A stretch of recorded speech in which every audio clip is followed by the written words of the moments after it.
Drop it.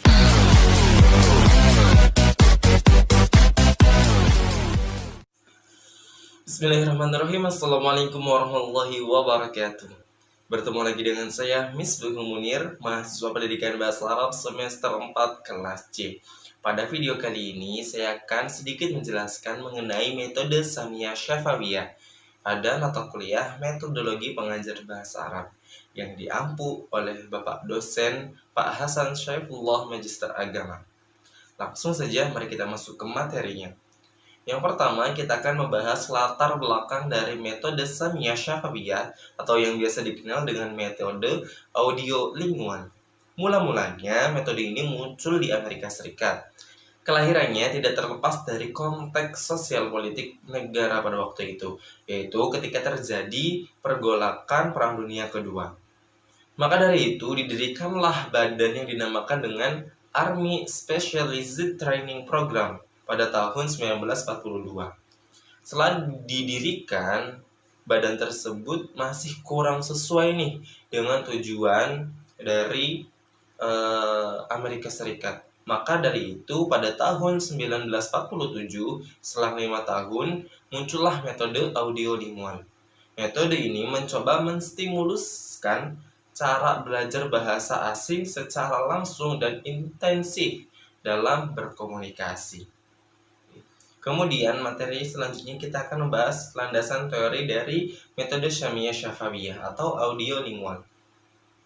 Metode ini adalah salah satu metode yang ada dalam pembelajaran bahasa yang lebih menekankan pada kemahiran mendengar dan berbicara. Pada dasarnya, pengertian dari metode Samiyah Syafawiyah itu sendiri adalah langkah atau cara yang digunakan oleh guru untuk menyampaikan materi pelajaran bahasa kepada peserta didik dengan cara memaksimalkan pendengaran dan mulut. Pendengaran lewat telinga dan mulut ini untuk berbicara. Maharoh, istima, dan maharoh kalam.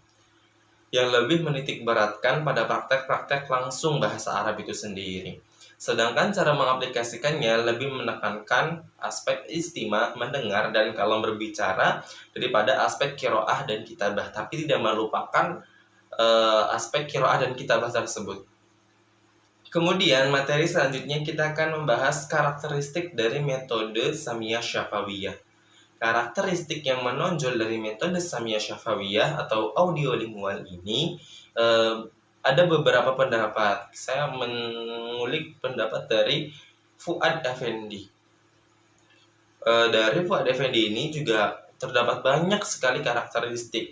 Saya akan mengambil 2 saja dari beberapa karakteristik yang diutarakan oleh Fuad Effendi. Yang pertama, tujuan pelajarannya adalah penguasaan 4 keterampilan berbahasa secara seimbang.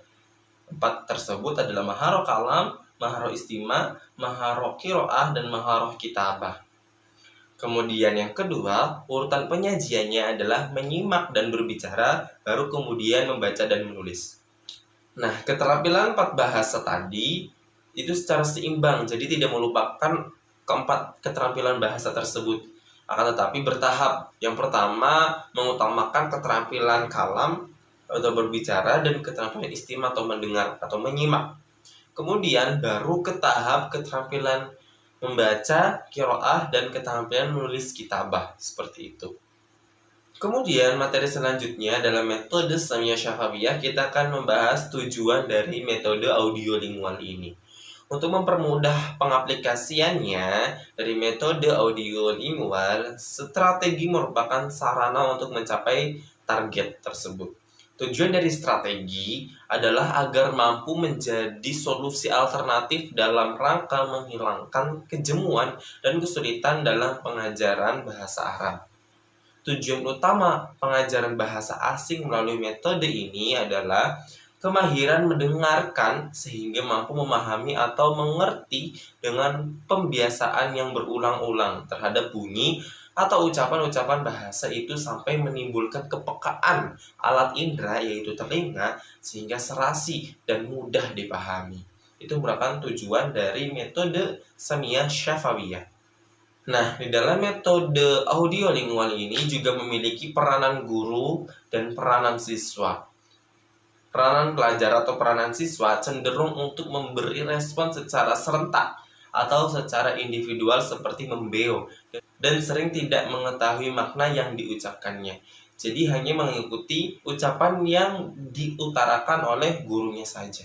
Sebetulnya para pelajar tidak berperan aktif, tetapi hanya memberikan respon dan rangsangan yang diberikan oleh gurunya. Seperti itu. Jadi gurulah yang berperan untuk menentukan semua latihan dan materi pelajaran di kelas. Jadi peranan guru di sini lebih diutamakan daripada peranan pelajar. Jadi pusatnya ada di guru. Dialah yang mengetahui jawaban atas semua pertanyaan yang diajukan di kelas. Dengan kata lain, penguasaan kegiatan dalam kelas dapat disebut dikuasai sepenuhnya oleh guru. Jadi peranan guru ini sangat penting dalam metode Semiyah Syafawiyah.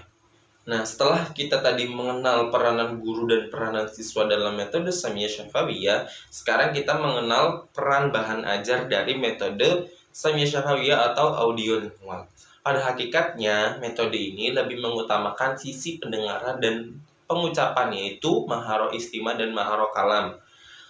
Maka setiap materi yang diajarkan harus diawali dari contoh yang disajikan oleh guru.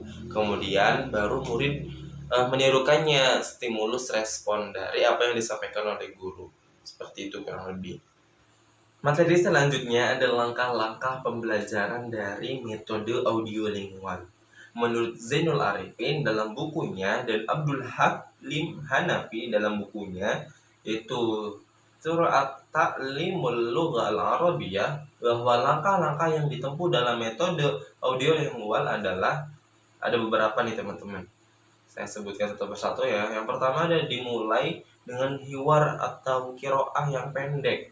Caranya guru membaca beberapa kali dan murid mendengarkan tanpa melihat teks. Yang kedua, murid menirukan hiwar dan kiroah dan menghafalkannya. Yang ketiga, guru mengemukakan pola-pola jumlah yang ada pada hiwar dan kiroah.